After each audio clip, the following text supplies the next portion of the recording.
Assalamualaikum warahmatullahi wabarakatuh. Halo guys, perkenalkan nama saya Nurul Hasanah, NIM 185211020 dari Prodi Manajemen Bisnis Syariah 7A. Di sini saya akan melaporkan hasil observasi korespondensi bisnis PT Safira Corporation Brand Zoza Solo. Yang pertama, profil perusahaan. Zoza merupakan salah satu brand muslim Indonesia yang didirikan oleh Feni Mustafa yang berdiri sejak tahun 2005. Menjadi pelopor hijab dan pakaian muslim di Indonesia yang telah memiliki lebih dari 160 toko yang tersebar luas seluruh Indonesia. Sebagai alternatif busana muslim berkualitas dan up to date yang terjangkau bagi kalangan menengah. Zoza merupakan salah satu bisnis dari Safco Enterprise, sebuah holding company yang bergerak dalam bidang muslim fashion sejak tahun 1989 dengan kantor pusat yang berlokasi di Bandung, Indonesia. Zoza adalah nama feminim yang dipakai di Rusia dan Ukraina. Diambil dari bahasa India yang memiliki arti bersinar, sedangkan dalam bahasa Arab diartikan dengan peduli dan menyenangkan. Warna hijau pada logo Zoza melambangkan kehidupan, kesegaran, ketenangan, dan pertumbuhan. Warna coklat berarti daya tahan dan kenyamanan yang melambangkan bumi dan tanah. Selanjutnya, mengenai perkembangan bisnis yang kian kompetitif, membuat Zoza terus melakukan inovasi dalam produk, pelayanan, serta strategi pemasaran yang digunakan dengan mengutamakan kualitas brand image. Visi misi dari brand Zoza ialah menjadi referensi utama bagi para muslimah dalam berbusana hijab yang fashionable, menciptakan inovasi-inovasi style busana muslim terbaru, memberikan inspirasi kepada para muslimah untuk selalu berhijab stylish, dan menyediakan solusi bagi kecantikan para wanita muslimah.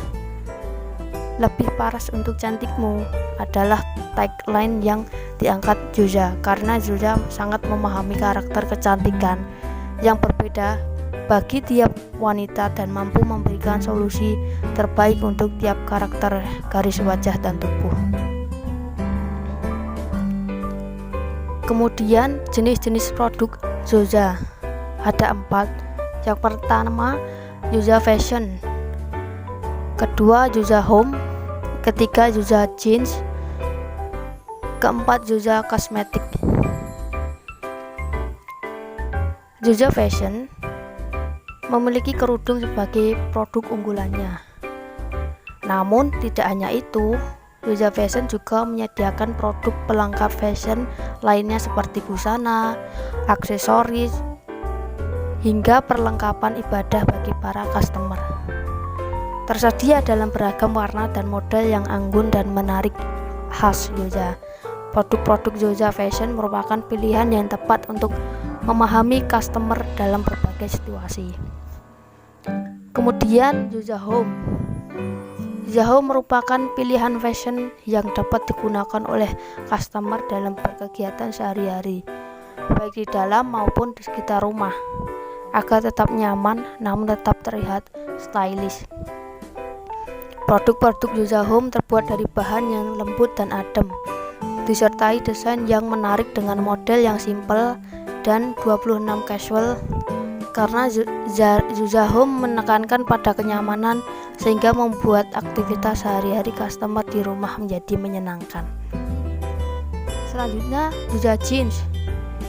Produk-produk Zoza Jeans diciptakan untuk customer yang menyukai busana-busana bernuansa jeans yang bergaya santai dan casual namun tetap cantik. Ragam koleksi Zoza Jeans tersedia mulai dari koleksi tops yang terdiri dari shirt, tunic, dress, and outerwear, hingga koleksi bottom seperti beragam style, celana dan rok panjang. Cocok untuk customer yang smart, respectful, and fun. Kemudian yang terakhir, Zuja Kosmetik. Tidak hanya busana, Zuja Kosmetik hadir untuk melengkapi kebutuhan customer terhadap produk-produk kecantikan, mulai dari perlengkapan make up seperti lipstick, lip balm, bedak, BB cream, eyeshadow, blush on, mascara, and make up remover, hingga perawatan wajah dan tubuh seperti masker, facial wash, dan body mist. Kehadiran Zuja Kosmetik ini dapat menjadi referensi para muslimah untuk menunjang kecantikan wajah sehari-hari. Divisi Sales Zuja Corporation dipimpin oleh Bapak Sunardi, sedangkan agen sales operationnya dipimpin oleh Bapak Agus Listanto.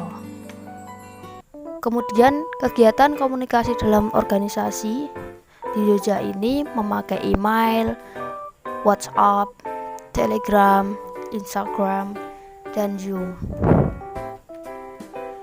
Kemudian yang kedua, korespondensi bisnis perusahaan.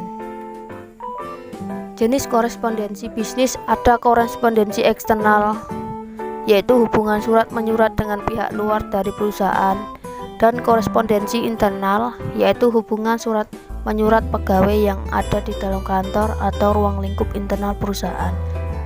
Tetapi setelah saya observasi, saya hanya menemukan korespondensi internal saja. Selanjutnya, macam-macam korespondensi internal. Ada surat direct request, contohnya surat penugasan dari HRGA ke leader store yang berisi penugasan tentang persiapan sales Ramadan dan Idul Fitri. Kemudian ada surat bad news, contohnya surat peringatan atau SP, surat pemutusan kontrak kerja. Kemudian surat good news, itu ada contohnya seperti surat pemberitahuan, perubahan status dan kompensasi. Kemudian surat persuasif, contohnya surat juklak promo produk. Surat ini ditujukan dari atasan ke karyawan, kemudian karyawan menyampaikan ke customer, sehingga biasanya digunakan untuk meningkatkan penjualan produk dan untuk membantu mencapai target penjualan. Yang terakhir itu ada surat rutin, contohnya memo, surat kebutuhan SDM, berita acara. Selanjutnya ada contoh surat bisnis. Yang pertama itu surat juklak promo produk, contohnya yang sebelah kiri. Surat ini termasuk dalam kategori pesan persuasif. Surat ini ditujukan dari atasan ke karyawan, kemudian karyawan menyampaikan ke customer. Surat ini biasanya digunakan untuk meningkatkan penjualan produk dan untuk membantu mencapai target penjualan. Kemudian ada surat pemberitahuan perubahan status dan kompensasi karyawan. Surat ini kategori dalam surat good news. Surat ini ditujukan ke karyawan yang memenuhi kriteria untuk naik jabatan. Bisa dibuat langsung oleh atasan maupun karyawan itu sendiri. Lalu ada surat kebutuhan SDM, termasuk dalam pesan rutin kategori permintaan. Surat ini digunakan sebagai kriteria perekrutan karyawan baru untuk mengisi bagian yang dibutuhkan. Surat ini diajukan dari bawah ke atas, yaitu dari leader store ke pimpinan departemen. Lalu ada berita acara, termasuk dalam pesan rutin kategori pemberitahuan. Surat ini digunakan untuk memberitahu kepada seluruh anggota perusahaan yang dilakukan bersifat resmi dan legal. Seperti contoh tersebut, surat berita salah satu pembayaran yang dilakukan oleh karyawan saat transaksi pembayaran. Kemudian ada surat penugasan, termasuk dalam kategori direct request. Surat ini biasanya ditujukan kepada atasan ke bawahan, seperti contoh tersebut berisi penugasan tentang persiapan sales Ramadan dan Idul Fitri. Lalu ada surat peringatan atau SP, termasuk dalam kategori surat bad news. Surat tersebut ditujukan dari atasan ke bawahan karyawan. Surat ini dibuat untuk memberi peringatan kepada karyawan yang bersangkutan agar tidak mengulangi kesalahan yang diperbuatnya. Lalu ada surat pemutusan kontrak kerja, termasuk dalam kategori surat bad news.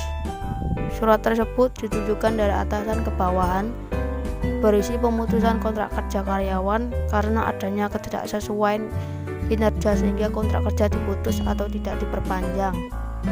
Untuk pesangonnya atau kompensasinya besarnya sesuai kebijakan perusahaan tersebut. Lalu ada surat pernyataan rilis dana merchant, termasuk dalam pesan rutin kategori pemberitahuan. Surat ini dibuat oleh leader store, memberitahukan agar perusahaan melakukan transaksi yang disebutkan. Surat ini ditujukan dari bawahan ke atasan. Lalu ada memo, termasuk dalam kategori pesan rutin, karena isinya memberikan informasi yang ditujukan ke pihak tertentu, baik untuk memerintah atau memberi pernyataan. Sebagai contoh tersebut, isinya ditujukan ke karyawan bagian teknisi agar menginput promo sesuai transaksinya. Lalu yang terakhir ada kesimpulan dan saran. Kesimpulan, Juza bergerak di bidang muslim fashion sejak tahun 2005 berkantor pusat di Bandung. Perkembangan bisnisnya yang kian kompetitif membuat Juza terus melakukan inovasi dalam produk, pelayanan, serta strategi pemasaran yang digunakan dengan mengutamakan kualitas brand image, seperti melakukan berbagai strategi promosi online dengan memanfaatkan kecanggihan teknologi melalui media-media online yang ada dengan tujuan mencapai mimpi Indonesia berjuza. Sebagai acuan dan motivasi untuk terus berinovasi dan mampu bersaing. Sehingga saat ini Juza memiliki 4 jenis produk, yaitu Juza Fashion, Juza Home, Juza Jean, dan Juza Kosmetik. Saya menemukan macam-macam korespondensi internal bisnis meliputi surat penugasan, surat peringatan, surat pemutusan kontrak kerja, surat pernyataan rilis dana merchant, berita acara, surat kebutuhan SDM, surat pemberitahuan perubahan status dan kompensasi karyawan, surat perjanjian kerja waktu atau kontrak, memo, dan surat juga promosi produk. Lalu saran, dalam observasi saya ini hanya terdapat korespondensi internal saja. Oleh karena itu pembaca bisa mengembangkan observasi saya yang bagian korespondensi eksternalnya. Terima kasih. Semoga bermanfaat. Wassalamualaikum warahmatullahi wabarakatuh.